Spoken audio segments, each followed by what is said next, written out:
Welcome to episode 24 of the Cards and Cartridges podcast. I'm your host, Ryan, aka OG Retro. I'm here today with my man, always, Chris, aka Koozie Retro Games. How you doing, my friend? Doing good. Hell yeah. Got home from up north yesterday. I worked during it, so got some stuff done for that. But it was fun and relaxing. Got off, went on the pontoon boat. Scout did very well up north. I'm very happy with how she did. That was her first time, so very happy with her. Winding down on my summer activities. That's his dog, by the way. For anyone that's just tuning in, that's not a Sorry. human he's keeping. Yeah, that's my new golden retriever puppy. She is 16 weeks Monday. So she did Out of good. context. That sounded sketchy. But happy to get back in the swing of things, calm down a little bit, prepping for a claim sale tonight. Ryan, what's new with you? Same thing. Almost moved out of my apartment. All the inventory is here with me and in the storage unit. Feeling good about that. Got a couple really good pickups this week. Got the new stickers in. The kind of knockoff 25th anniversary Pokémon OG Retro collab. Very cool. So that's exciting. What else we got? You just get those through Sticker Mule? Yeah, shout out Sticker Mule. Gotta love Sticker Mule. They should sponsor us, honestly. So if anyone at Sticker Mule is listening, no, but just another good week. Happy to be back on the pod. We got some good topics for you guys today. We are obviously coming at you again with a BOLO segment. We've been doing that for the past 2 weeks, and that stands for Be on the Lookout For. And you lose the F there. There's no Be on the Lookout For. It's just Be on the Lookout. BOLO. It's not ball off. It's just BOLO. Ball off would be weird. But we got a cool BOLO segment coming at you. Koozie's going to take us through that in a second. We are talking about all the upcoming trading card games that are coming out. All these MetaZoos, Final Redemption, TCGs, Gate Crash Keep, whatever the heck it's called. I don't know. There's so many of them. Flesh and Blood with its continued success. Actually, it's going through a little bit of undulation, if you will. An ebb and flow, but it's another... Can you spell undulation? Undulation? I'd imagine it's spelled like, starts with an E, ends with a L-A-T-I-O-N, and there's some letters in between those. Or it starts with a U. I don't know, dude. I put my money on you. All right, I want to find out right now, but I'm gonna control myself. And then also Koozie's gonna talk about. We'll both talk about it. eBay is launching their new price guide and portfolios for trading cards. Interesting, very interesting. And round out the show talking about collecting burnout. And I don't know. Koozie brought that topic up. I feel it a little bit, and we'll get into it. Koozie, you want to talk a little bit about what you got for the BOLO? Undulation, noun, UNDULATION. Hell yeah, dude! I knew it was. OG Retro just used it in a sentence. Yeah, I mean, undulation is a pretty. I love that word, man. I've never heard it. Word. Really, you've never heard it? No. Vocab with OG Retro. Welcome. But getting into the BOLO segment, some of you guys may know this, but I'm bringing it up because a crazy one was just hit in the sports card world. So when you're looking for sports cards, there's so many different variants and parallels and yada, yada, yada, yada. We've talked about it in the podcast, but keeping an eye out for numbered sports cards, especially lower numbered sports cards. For example, at the National Trading Card or the National Card Show or the National Trading Card Show is currently going on. I believe it's in Chicago. So one of the card breakers there, I believe their name was like Coffee Time Breaks. I apologize if I'm wrong, but they were opening a hobby box of 2011 Topps. And we've talked about it before on the podcast. 2011 Topps features our boy Mike Trout. Oh, yeah. For his rookie card. So they're opening up this hobby box of 2011 Topps, which is thousands and thousands and thousands of dollars already to begin with. So they were selling spots in the break. And I couldn't find the exact article, but in past breaks I've watched of 2011 product, they sell them by the card. Just because the boxes themselves are so expensive, to break it down for the normal person to be able to afford a spot in the break, they buy one card. It's insane. So say there's 56 cards in the box, you're hitting a 1 in 56 shot to even have a 1 in X amount shot to even hit the card that you want. Getting to the point, I think it was around $200-ish a card. That's just some quick Twitter things I heard. Could be totally wrong. But what I'm saying was, they hit a Mike Trout rookie. But they didn't hit just any Mike Trout rookie. They hit I believe it was a black border Mike Trout rookie out of 60. Wow. So just and the normal one is just a white border. This one had a black border, and they numbered it out of 60. So there's only 60 of those made. The one sold earlier this year in a BGS 7.5 for $49,000. Holy shit, bro! And a 7.5 isn't that great. So can you imagine a pack fresh one? Oh my god, show. That's gonna be $100,000 card. It's gonna be an easy 6-figure card. 6-figure card. That's incredible. Oh man. So Wow. they said that they pulled it yesterday. They were gonna get it graded right there at the show today. So I'm still waiting on what the grade is gonna be of that. Yeah, is that at the Dallas card show, or which one's that? That is at the National Card Show. I believe that's in Chicago. Oh, okay, very cool. So that's going on right now. But I will update you guys next week if I hear something about that. But yeah, that's really. If you find low number sports cards of really all-time great players, you're looking at some money. That's so crazy. And it's so interesting to me too, because I loved baseball cards as a kid, but it was something that I was never tuned into. Like, yeah, I never knew what numbered cards were. Like, I don't know. Maybe I was. I don't think they were really like, especially baseball cards. They weren't huge back then. Like looking at vintage cards, they don't do numbered cards. Okay, maybe that's really started. Because like obviously I knew what like rookie cards was, right? Yeah. And shout out like the place I bought cards at, like baseball cards and Pokemon cards, Magic cards.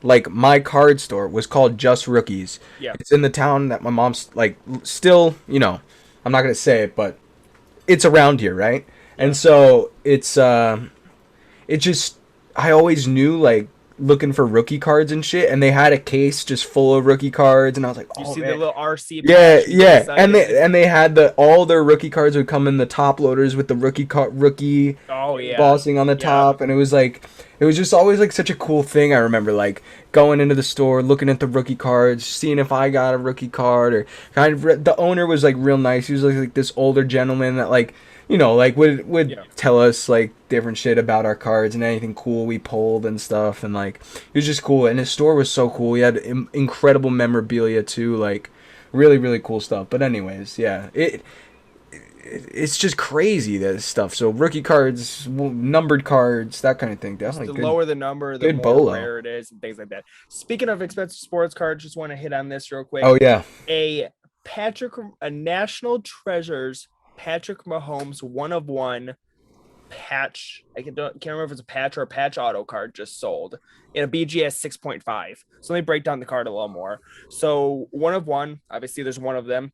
National Treasures is like the high end of the high end, like sports cards. Like you can buy hobby boxes of, they're very expensive. There comes in like a 1-pack, couple cards per pack type deal. Yeah.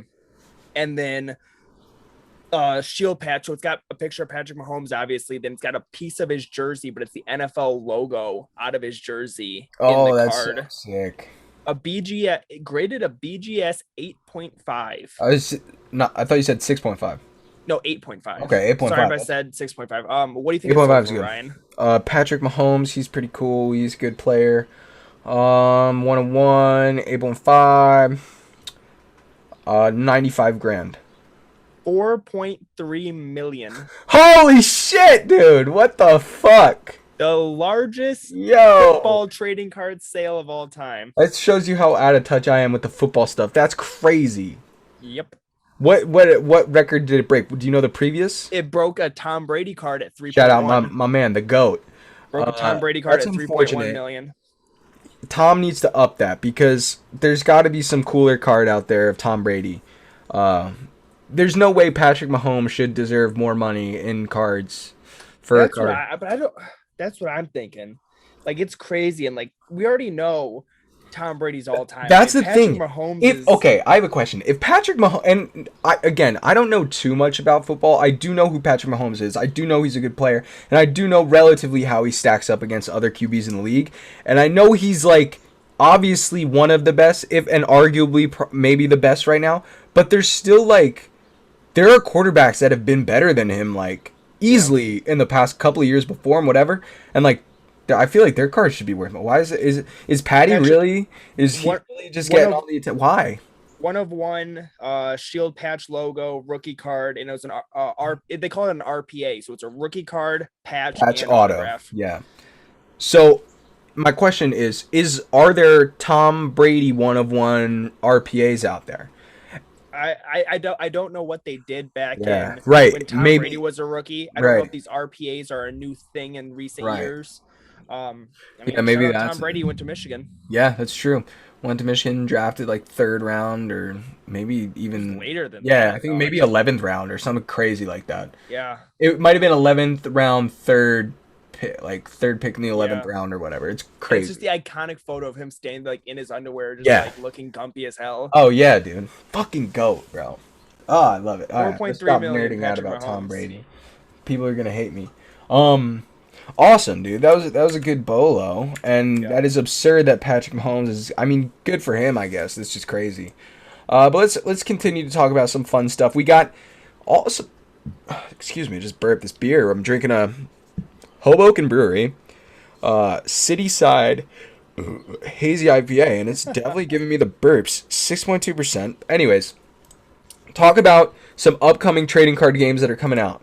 MetaZoo, I think it's either launching this week or launching this month. It's this new trading card game with this art inspired by like I think it's like creatures like different types of creatures like Loch Ness monster type shit like that.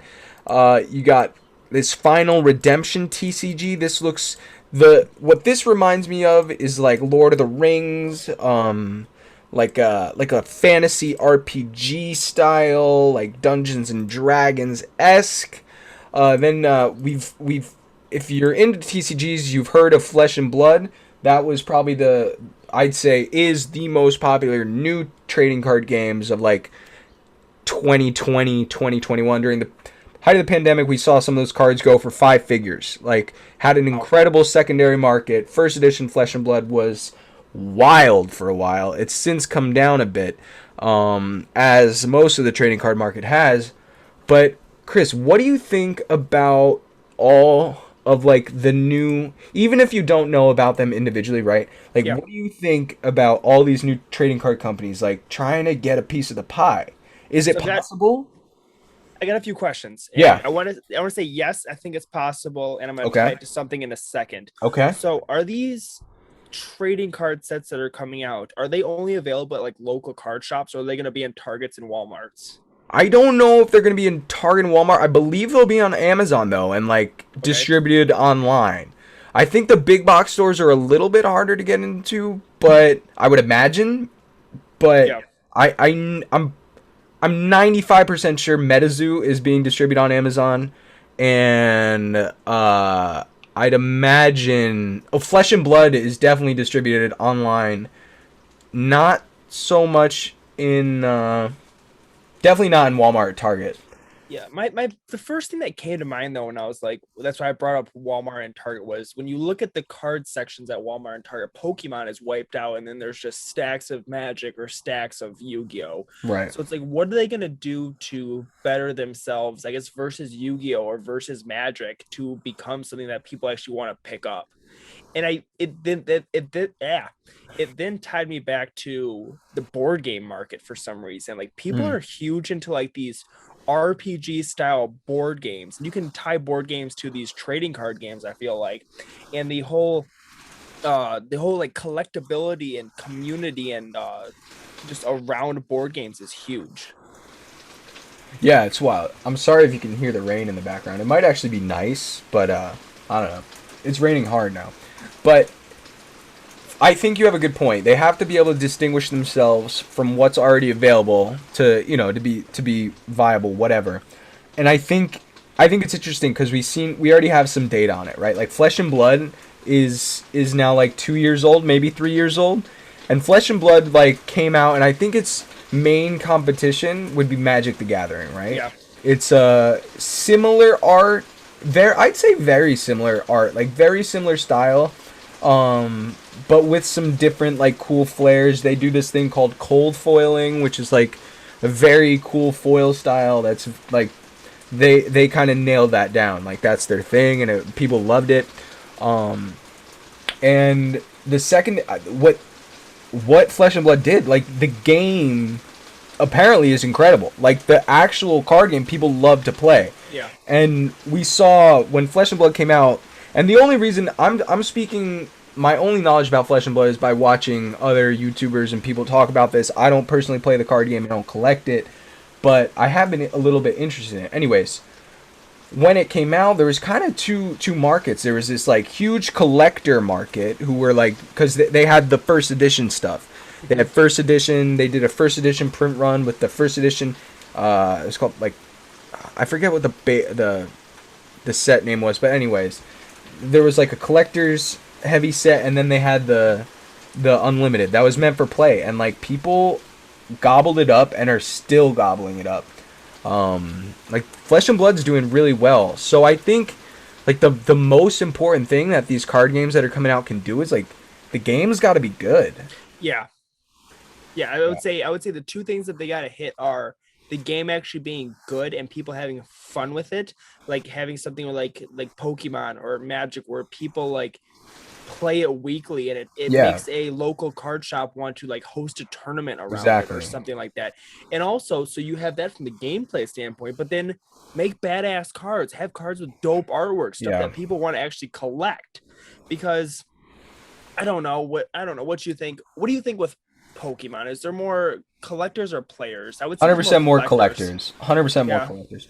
And I think that's always how it's been. Pokemon really is kind of unique in that way, though. I Yeah. think Pokemon has a lot going for it to make it a collectible card game. The way I think just it's the gotta catch them nostalgia. all, dude. I think it's It's the in the nostalgia name around and it too. nostalgia, but like the name implies that you're like gotta catch them all. It's like, and I'm being like no bullshit. Like it, you want to get, and the fact that they're like individual Pokemon. These are they're things that exist not only in the cards but in a TV show, in a Yes. video game. It's a little different where like a Magic card is clear. It's like I don't know. You could use Demonic Tutor, which isn't. It's obviously not a monster. A demonic tutor is a obviously describing like a crazy like a Yeah. crazy deranged priest, whatever.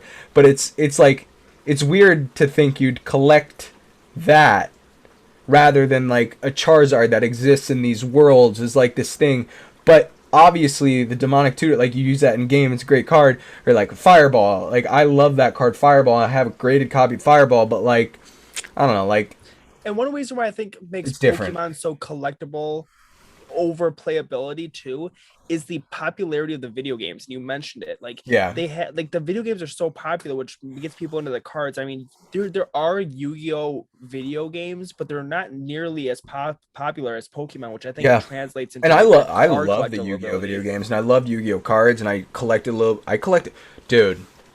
I wish I kept my Yu-Gi-Oh collection because I wish I collect some of this because I one of my most vivid memories, and I don't have many memories of getting like ripping many packs as a kid. I did, but like I don't know where those memories went, Yeah. you know? But one memory I will never forget. This neighbor of ours that was super close to us, so good to us, like didn't have kids of their own, but like loved us, like just treated us so well. And it was my birthday, and she bought me. Do you remember? Did you ever get Yu-Gi-Oh cards? No. Okay, well they had these tins, right? It's very similar to Pokemon tins today, but like with the starter decks, and they might have came with packs too, but I believe it was just the decks. Like I think there was a starter decks, but she like I don't think knew that, and she got me like four tins, but they were All two the of them. same thing. I think like two of them were the same, and two like I got a or maybe even more than that. Like I got Yeah. so many tins, bro, and it was so nice of her. But if I had kept those sealed, like because some of those like the Yu-Gi-Oh first edition stuff, and those were all first edition, bro. I Oh remember man. so vividly, like so vividly. I just Yeah. remember and.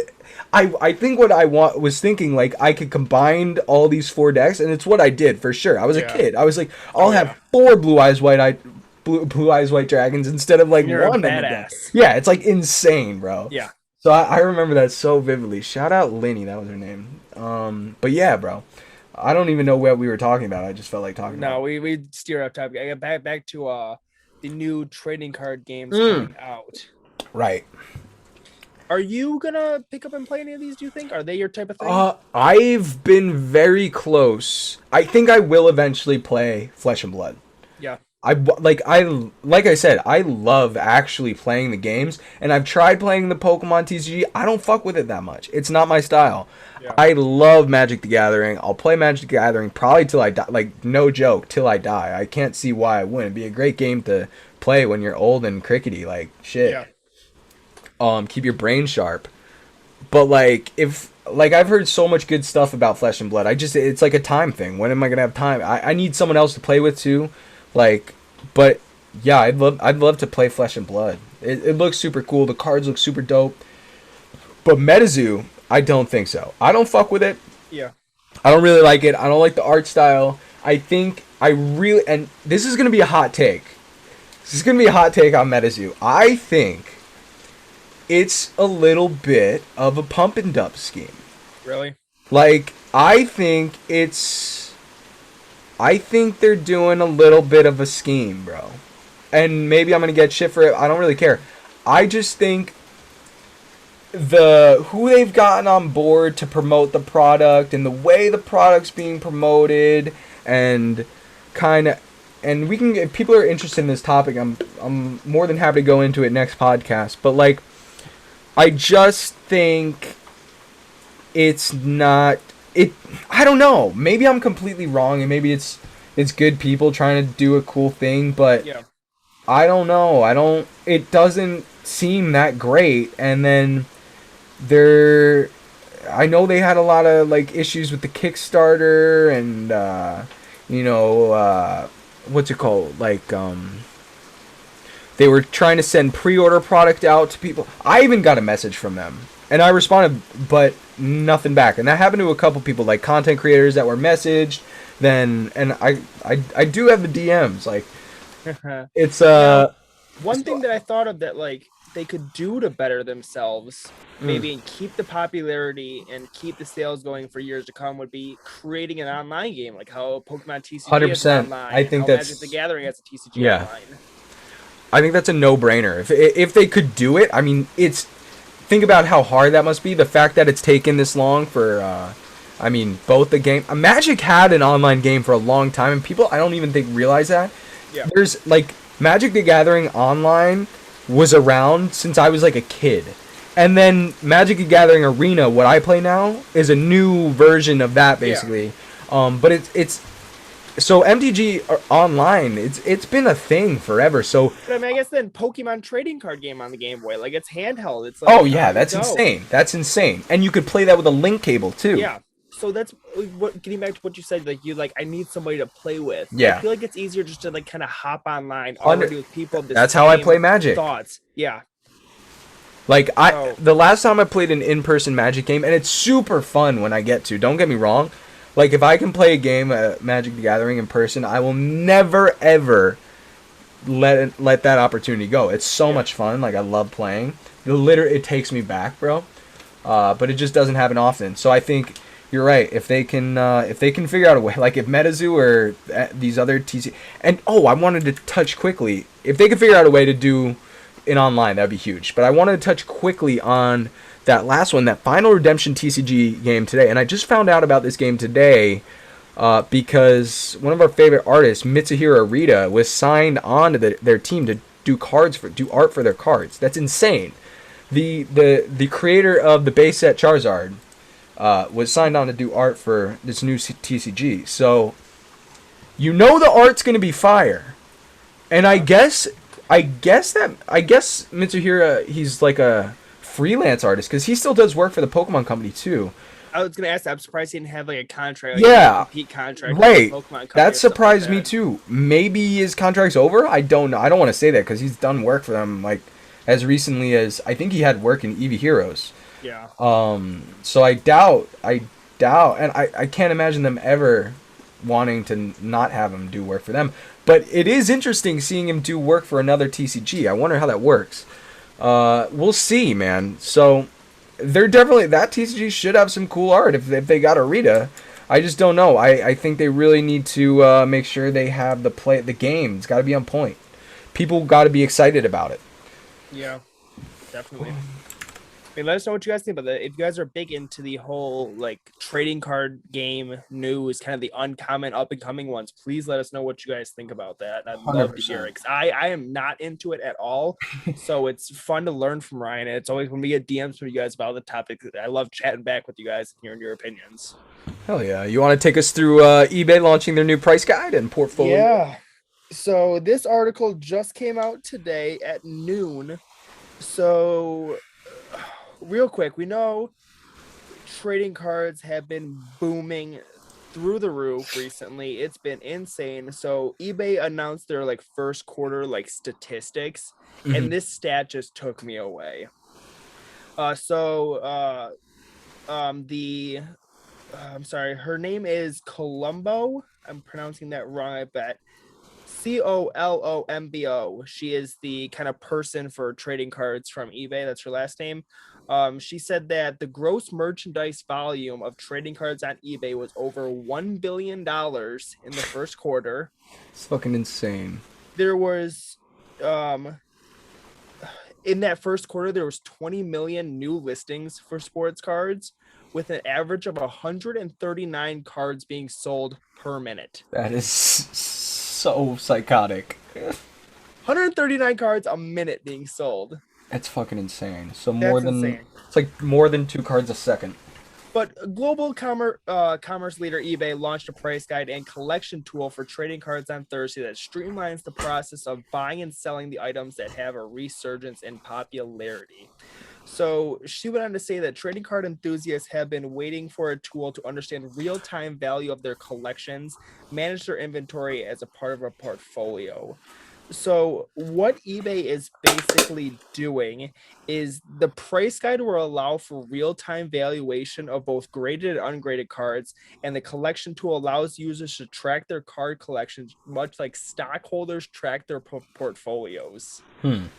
So I have a feeling it's gonna be like GameEye, kind of how GameEye, when you can upload your collection to it and it pulls data from price charting. It's gonna give you real-time data on the price of your cards, and also a place where you can keep like track of your collection. So it is going to be a mobile tool first, and during the beta launch, the collection tool will support baseball, basketball, football, golf, hockey, soccer, Magic the Gathering, Pokemon, and Yu-Gi-Oh. I mean, it seems like a smart move. Little too late, maybe. It should have been implemented like a year and a half ago. Yeah, and like all the data's been there, so it was probably I'm not gonna say pretty easy because I'm not a software engineer, but I couldn't imagine it being like that big a thing. So it's good. I'm glad they did it. I think I will probably use it. Like I don't know. Like I generally like selling through eBay. Sometimes it can be a little bit of a pain, but yeah.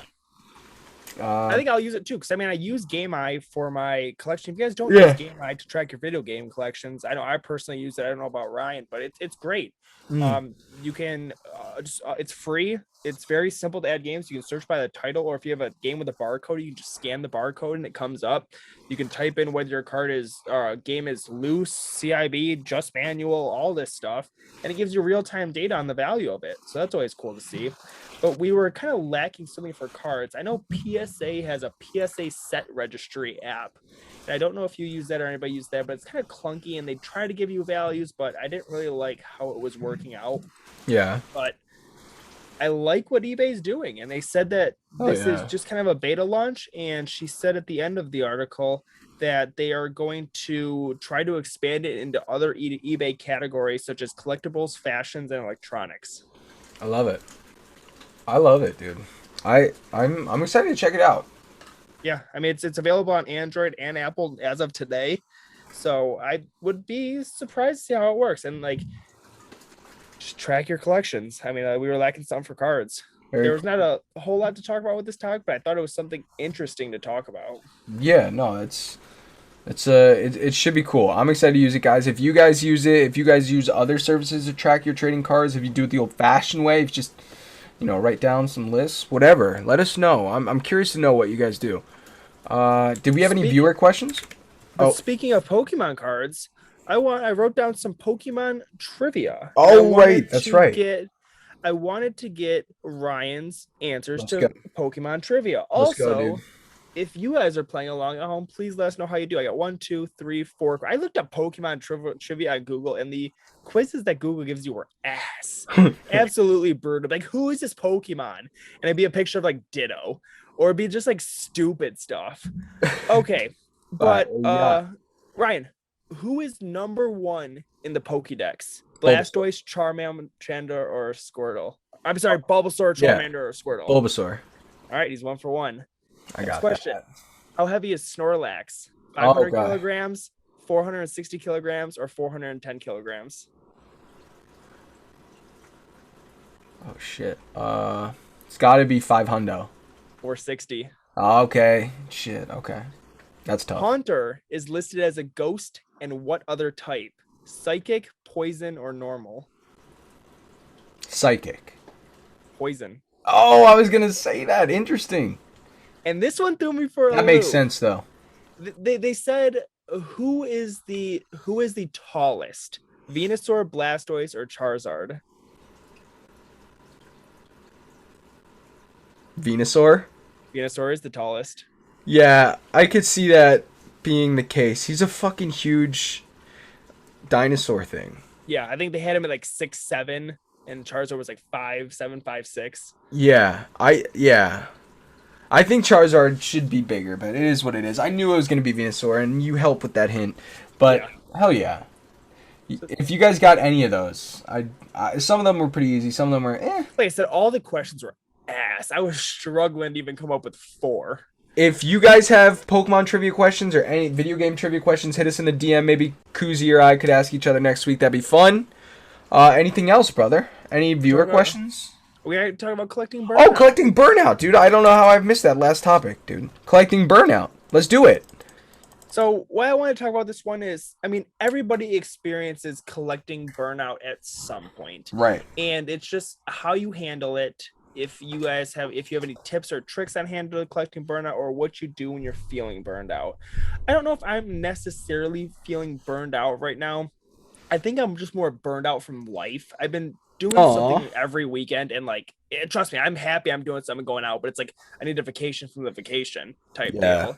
So, but like coming back and like prepping for a claim sale, prepping for a podcast, just feeling stressed. But I mean, I'm excited that I do it. I think the number one thing, and this is gonna be an awe moment, number one thing that like keeps me going is like do it with like somebody, like do it with a buddy. Like if you're doing a hobby alone, it's a lot more difficult. But like me and Ryan, we run the podcast, we run the claim sales. I got my buddy Jake, who I hunt locally with. So it's a lot more fun to do it with people.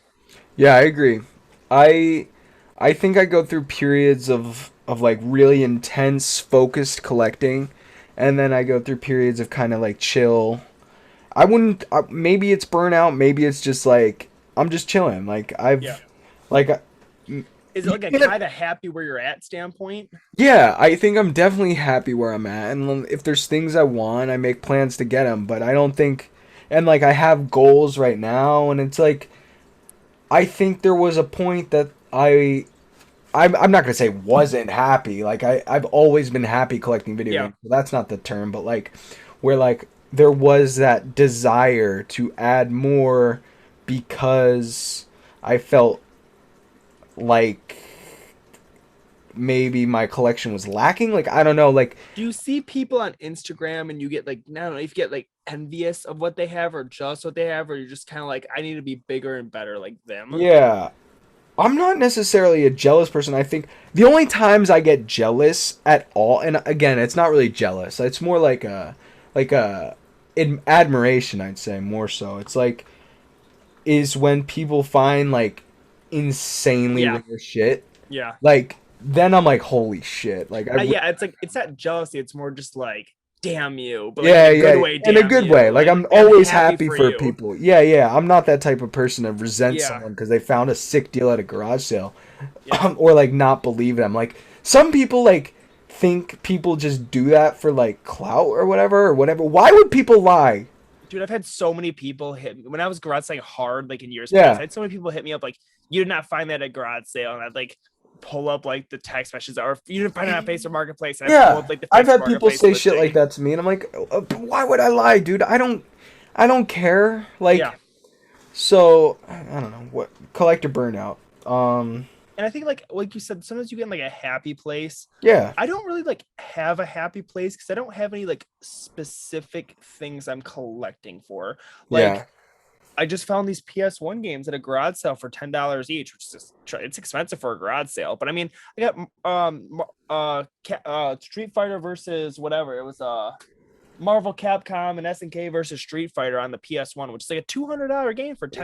Insane. And I wasn't actively looking for that game, but I mean, a $200 game, throw it on the shelf for $10. 100%. That's super. So I mean, I'm always like looking for like the next thing, and I don't know if it's just I'm not happy where I'm at. Just I need to get back to my roots of collecting. I think I've been so busy with life. I haven't gone garage like an actual garage selling day once this year. And Oh, that's wow. not I've gone garage selling for the last 4 years every weekend almost. Like that's what I do and that's what I enjoy doing. But I've been so busy I haven't had a chance to garage sale. I've been just doing like online pickups and things like that. It's not as fun just getting the stuff shipped to your house. I agree, man. Got to get back out there, get back to their roots, Koozy's roots.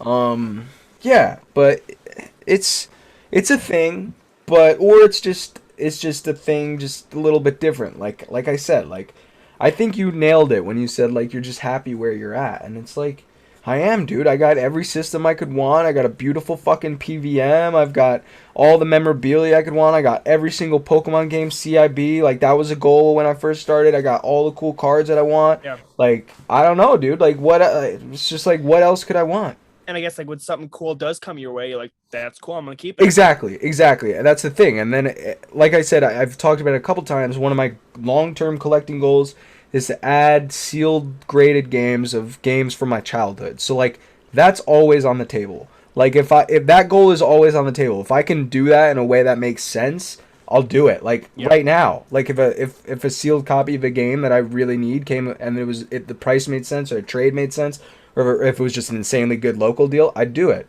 Yeah. But I don't think, in terms of like, I don't think I'm like actively collecting as much as I used to in the sense of just like adding because it'd be dupes if I was adding that shit now. Yeah. I think it just can like do stuff with people like the same hobby makes it better. Get involved in Facebook groups or Yeah, Instagram communities, things like that. That helps it out. And just I guess remember why you started collecting. yeah, Like that's a big one. 100%. Like talk. I love when I get to talk about what I do or like my collection to people like that I just like meet or Yeah. like I'm playing online games or whatever, and I got in a conversation with someone about retro games, and like he bought a poster off me or whatever, the Pokemon Snap poster. I sold that Yeah. to a guy in California that I met on a fucking video game, bro. Yeah. And it was so cool just talking to him about gaming and stuff, and then like he bought something off me, which was super cool, and like found my page. But like that type of connection is like that's definitely why I started selling video games, like because there are so many cool people behind this hobby. So Mhm. in that aspect, I don't think I'll ever like burn out. It's just how here's another vocab word for you: veracity, at Oh. which veracity or velocity even at which I collect at, right? Like both those words apply. Have you gone Um, through a point where you're just like, have you thought about selling the collection at all? no, because I think what I do, I like trim fat, you Yeah. know?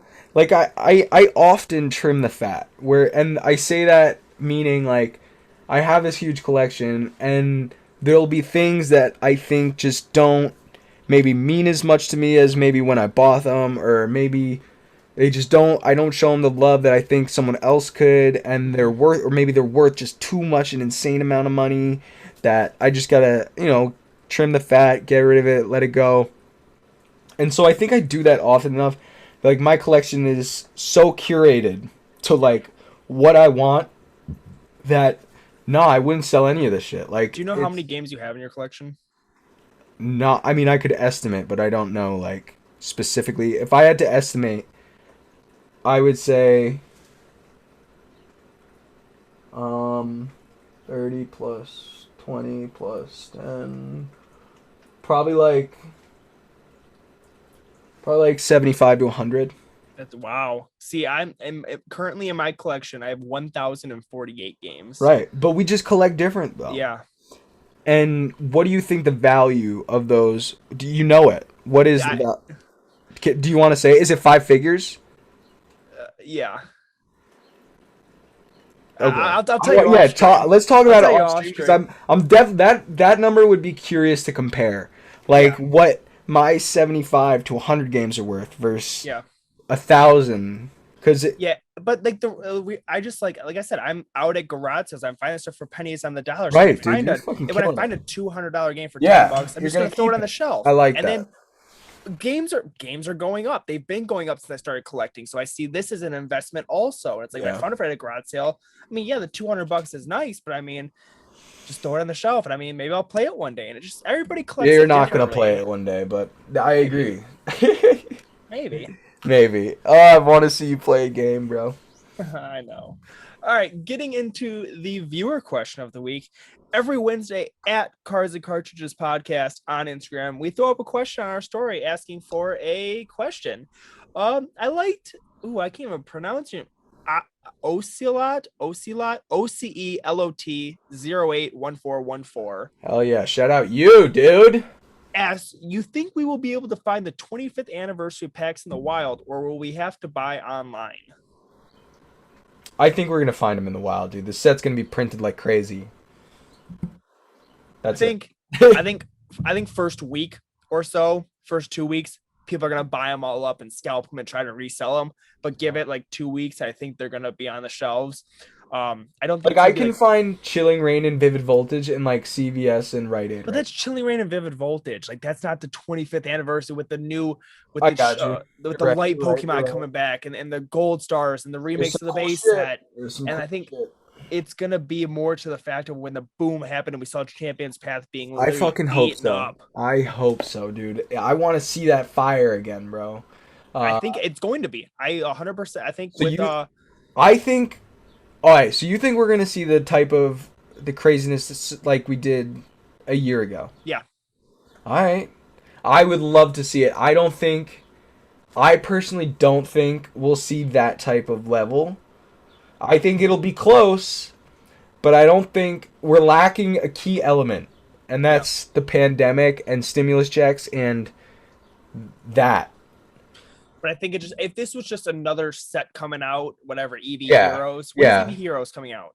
It's already out, and it's EV Heroes has done excellently. There's the secondary market for EV Heroes is strong, Yeah, like strong. I think this single is gonna be raw cards going bang. for $600-$700 still, and the set came out a month and a half, 2 months ago now. So it's Wait, that's a Japanese set though, isn't it? yeah. What's the next English set coming out? Evolution Skies or Sky Evolving Evolution? Skies. Evolving Skies. When does that come out? Do you know? Soon. I don't think that's gonna be to the hype of the 25th anniversary. I really think No, the 25th definitely anniversary not. is gonna. People are gonna even like the resellers know it's coming and they're Yeah. gonna scalp it. Everybody's Yeah. gonna want it. Yeah, anything with the 25th anniversary, like the word anniversary gets people excited. Yeah. It'll be interesting. I think we're gonna, like me personally, and I'm saying this now again. I could eat my words in a couple months. I think it's gonna be big, but not quite as big as when Champs Path came out and we saw Gary V, Logan Paul, fucking pandemic. All these outside influences also affect what was going on with the Pokemon cards. Because right now we've seen a dramatic drop off. Dude, speaking of that, did you see interest. the PSA 10 Charizard just sell for like 263,000? But that was a week 10. and because of that, I think that actually signaled a bit of strength in that market. I mean, if that 10 was still going for high twos, right? It was like 260 something. I think it was on 260-ish. Right. So if that 10 is going for that much, I mean, that's a good sign. Like, I think everyone's seeing that. Anybody with a Shadow First Edition Charizard is excited about that. I mean, you can't be mad. You can't be mad. Yeah. people have to be realistic. Like, we have to understand that this crazy boom wasn't going to last forever, and market What were they retracement. selling for at the boom? 460? There was a point where one went over 400,000. Yeah. Yeah. And a Lugia card, I think, recorded a sale of 129K during the boom, and then recently, same card, 50 something thousand. So, I guess if uh, you're the one buying it, I mean, Logan Paul buying it, or right, exactly, Logic buying it at 400 grand. I mean, right, Logic's not going to miss 400 grand, right, right. but it's crazy. There's one more thing I was going to bring up. Oh, so our buddy who asked us the question of the week, they asked, should I pre-order online? Do you have any locations where people can pre-order online or where they should look out? For the 25th anniversary, no pre-orders are open yet, so I would just be on the lookout, be ready, watch for PokemonCenter.com pre-orders. Watch for, I mean, if you have any local card stores that you pre-order from, maybe go ask them if they're getting product in. If you can pre-order from them, they'll probably take your number. It's so early right now. Now is actually a good time maybe to go and just be like, listen, I know it's a little bit far ahead. Like you're months out right now, Yeah. but I think it is the next set after Evolving Skies. Like, I don't think there's gonna be one in between. I could be wrong, but if there's not one in between, no, there's gotta be. There's gotta be. But maybe not. It's almost August. Evolving Are Skies you is excited for Evolving Skies? not really. Like, maybe a little bit. I fuck with Rayquaza, right? So the chase card's a really cool Rayquaza card, Yeah. and like I like that, but it's not like I kind of like the Chilling Reigns chase cards a little bit more, Yeah. to be honest. And Yeah. so Evolving Skies will have all the Eevee cards too, some of the Eevee Heroes cards, but I like the Japanese cards are that's where it's at for me right now. I'm really liking that. So, the Evolving Skies, I have a couple. I think I got like 4 or 6 ETBs on pre-order. So I'll open them. We'll open them on stream. That'll be fun. So I'll open some, but it's not like I'm definitely excited for 25th anniversary. Yeah. That's got me hyped. But Evolving Skies, we'll see. It'll be cool. I I think haven't opened any cards in a while. We're opening some Shining Fates tonight during the claim sale, so I'm hell excited yeah, for that. pulling Charizards for sure. But I think that's it, man. Do we have anything else? I think we're rocking and rolling into the claim sale, and I hope you guys have a great start to your week, and we will see you guys next week. Hell yeah, guys. Remember to like the podcast on whatever service you're listening to, Apple Music, Spotify, YouTube's, whatever it is. Thank you guys for listening. We really do appreciate every like, every review, all that stuff. It really does mean a lot. You just listening means a lot. The views, whatever. We hope you're enjoying the content. Let us know if you have any feedback or anything. Hit us in the DMs, the comments, whatever you want. Have a great rest of your week. As Chris said, peace. See ya.